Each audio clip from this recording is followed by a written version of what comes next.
Salam alaikum la famille des Z, j'espère que vous allez bien ainsi que tous vos proches. Bienvenue à tous et à toutes chez Renard des Surfaces, la chaîne qui parle, qui vit et qui respire le football. Les amis, on se retrouve pour parler de l'équipe nationale d'Algérie.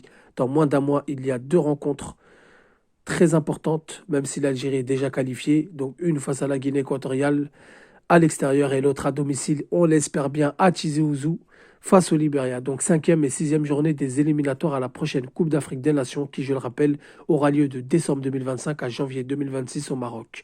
Donc même si l'Algérie est déjà qualifiée, d'ailleurs c'est le sujet de la vidéo, on va parler de l'équipe nationale, on va parler de Petkovic et on va parler du plan de jeu qu'il a mis en place depuis son arrivée, surtout sur les cinq dernières rencontres. Donc deux matchs importants, même si on est qualifié, comme je vous l'ai dit, car ça va permettre de tester. Normalement, d'ici la prochaine liste, il y aura des nouveaux joueurs, donc ça va permettre de tester. Ça va permettre de faire encore quelques réglages. Ça va permettre de voir qui a réellement le niveau, qui est prêt à endosser ce maillot. Est-ce qu'il pourra y avoir des nouveaux joueurs titularisés comme Ibrahim Maza qui a eu du temps de jeu face au Togo au match aller, donc à Annaba, mais qui n'a pas été sur la feuille de match au match retour, chose qu'il faut comprendre. Est-ce que Amin Chiaka sera avec nous et aura sa chance? Est-ce que Benkara, le défenseur du Borussia Dortmund, sera avec nous, aura sa chance? Est-ce que Michel Weiser sera avec nous et sera titulaire? Comment l'équipe nationale va aborder ces deux rencontres sont très très très importantes pour la suite, car comme vous le savez, au mois de mars, il y a la reprise des éliminatoires à la prochaine Coupe du Monde 2026. Une rencontre face au Botswana et une autre face au Mozambique. Donc deux rencontres très importantes auxquelles on a déjà laissé 3 points face à la Guinée à domicile. Il faut vraiment gagner ces deux matchs. Il n'y a vraiment pas le choix. Donc ces deux matchs-là vont permettre à Petkovic de faire certains réglages. Donc les amis, pourquoi cette vidéo? Tout simplement parce que quand on regarde les derniers résultats, on voit qu'il y a une équipe qui commence à se dessiner. On voit qu'il y a pas mal de joueurs qui commencent à s'adapter au plan de jeu de Vladimir Petkovic et ça c'est très intéressant. Donc pour tous ceux et celles qui ne le savent pas, on a fait un live où on a débriefé ce stage, on a débriefé les deux rencontres face au Togo.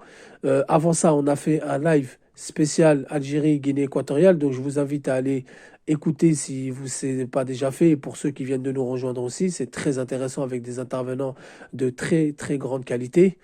Et donc là, je vais faire un petit bilan global. C'est même pas un bilan, c'est pour expliquer pourquoi, pour moi, je vois une équipe qui se dessine et pourquoi j'ai de l'espoir à l'avenir pour cette équipe nationale. Donc, comme vous le savez, Petkovic est là depuis le mois de mars. Je ne vais pas revenir sur l'épisode Jamel Belmadi. Ça y est, c'est du passé. J'ai vraiment envie de passer à autre chose. Il n'est plus là, on le sait. Ensuite, Petkovic est arrivé par la pointe des pieds où il n'était pas du tout en position de force. Donc, on lui a imposé une liste, on lui a imposé des joueurs. Il a pu voir quelques joueurs auxquels il aurait pensé qu'ils allaient apporter quelque chose. Donc on a vu déjà une première prise de responsabilité, même si c'est les supporters qui l'ont demandé. C'est l'exclusion de Yassine Brahimi, une exclusion de diplomate. Ça va, Petkovic, voilà, il voulait pas d'histoire. Il a dit voilà, les supporters ne te veulent pas. Aussi dans le jeu, on va dire la vérité, depuis qu'il n'y a plus Brahimi, l'équipe tourne bien au milieu de terrain. Donc il a testé Oussem Aouar en numéro 6, ça n'avait pas marché. Il a compris qu'Aouar c'était un numéro 10. Il a fait une défense à 3 au Liberia. Au Togo, donc c'était un match pour se qualifier, pour valider son ticket. Donc un match assez important. Donc un match avec un enjeu qui ramène une pression différente des autres matchs. Donc il ne fallait pas se louper contre la Guinée équatoriale, mais surtout pas au Togo. On est resté, donc on a eu notre cage inviolée, donc on n'a pas encaissé de but, ça c'est un bon point positif. Donc il a placé une défense à 4, ensuite il a remanié une défense à 3 en seconde période vers la fin du match. Donc il a compris qu'une défense à 3 pourrait faire l'affaire. On le voit, on l'a vu au Liberia, on l'a vu au Togo, donc il a sécurisé avec une défense à 4, comme je vous ai dit. Ensuite, il a basculé sur une défense à 3 parce que je pense que Petkovic va commencer à jouer avec une défense à 3, surtout que Aïssa Mandi, on l'a vu avec le LOSC, très belle victoire à l'Atlético Madrid, 3 buts à 1, après avoir battu le Real Madrid à domicile 1-0. Ils ont été battre le rival, donc l'Atlético, à l'extérieur 3 buts à 1 avec une défense à 3 et on a vu un excellent Aïssa Manji qui est même dans l'équipe type de la Ligue des Champions de cette semaine. Donc on voit bien qu'on a les joueurs pour jouer à une défense à 3. On voit bien que Petkovic aimerait jouer à une défense à 3. Donc on verra lors des deux matchs. Et justement, ça va permettre de régler, ça va permettre de tester. Pourquoi pas faire une défense à 3 en Guinée équatoriale et pourquoi pas, quel que soit le résultat, reproduire une défense à 3 à domicile face au Libéria. Donc c'est ça le but. Et donc Petkovic, on voit qu'il y a une équipe qui se dessine. On voit un Oussama Aouar qui prend de plus en plus de place. On voit l'intronisation enfin d'Hichem Boudaoui. Donc je pense que l'entraîneur a compris qu'Hichem Boudaoui sera un élément très important au milieu de terrain. On sent une cohésion, on sent une envie, on sent des joueurs remotivés qui veulent se renouveler et qui partent sur un autre projet, c'est-à-dire la qualification à la Coupe du Monde 2026 et bien sûr, bien évidemment, une très bonne CAN au Maroc en 2025. Donc, très bonne chose. Après, il y a des choses à corriger, ça c'est sûr. Rien n'est parfait. On voit que Bounedjah, ça patauge. Un coup, il est titulaire, un coup, il est remplaçant en attendant l'arrivée d'un attaquant qui pourrait remplacer Bardal Bounedjah avec une motivation, avec une envie, comme il avait Bounedjah dans ses débuts, comme il avait Islam Slimani dans ses débuts, ou comme il est le Soudani, il avait dans ses débuts.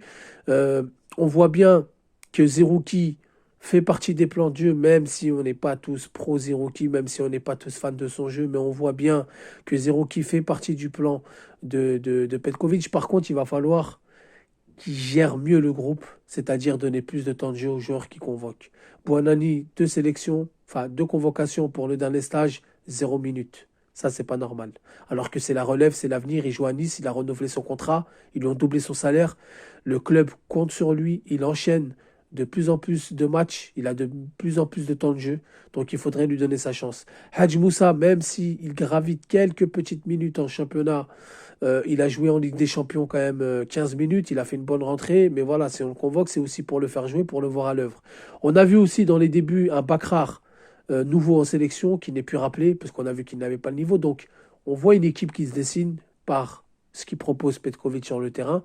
Depuis la victoire en Ouganda, il y a un nouveau souffle. Donc l'Algérie reste sur 5 matchs, 5 victoires, 13 buts encaissés, 13 buts marqués, pardon, 2 buts encaissés.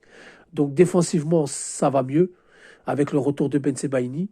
Il a testé aussi un Adjam, on a vu au top. Donc il va y avoir de la concurrence avec Ait Nouri, même si on sait que Ait Nouri, footballistiquement parlant, il est largement mieux qu'Adjam. Mais Adjam pourrait servir, par exemple, en Guinée équatoriale.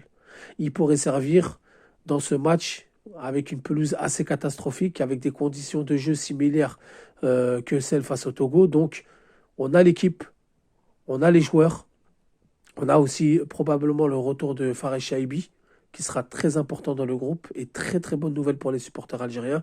Donc voilà les amis, on a une équipe qui se dessine, on a un jeu qui commence à être mis en place, on a des joueurs où on voit leur poste précis auquel il ne devrait plus bouger, comme Oussama Aouar numéro 10, comme Hicham Boudaoui au milieu de terrain. C'est sûr et certain que ça devient un titulaire indiscutable en deux rencontres, en une rencontre et demie, hein, puisque face au Togo, match aller, il est rentré à la mi-temps. On a vu qu'il était en mode patron au milieu de terrain. Au Togo, il avait une aisance et il était à l'aise balle au pied. On voit qu'en attaque, on voit un Gouiri qui enchaîne. On voit un Benzia en perte de vitesse. Un Madani, je pense, qui va disparaître des radars. Et donc, c'est pour ça que je pense que il y a une équipe qui se dessine, il y a un plan de jeu qui est en train de se mettre en place. Donc les amis, dites-moi ce que vous en pensez en commentaire. Bientôt ces deux matchs, bientôt le rassemblement de l'équipe nationale, bientôt la liste. Donc on va se retrouver en live, on va se faire de plus en plus de vidéos, de plus en plus de posts. Là, c'était pour vous expliquer mon point de vue sur l'équipe de Petkovic. Il y a du mieux. Je pense qu'il y a du positif et on va progresser de match en match. Dites-moi ce que vous en pensez en commentaire, les amis. J'ai besoin de vos avis. Sur ce, je vous dis salam alaikum, que la paix soit sur vous.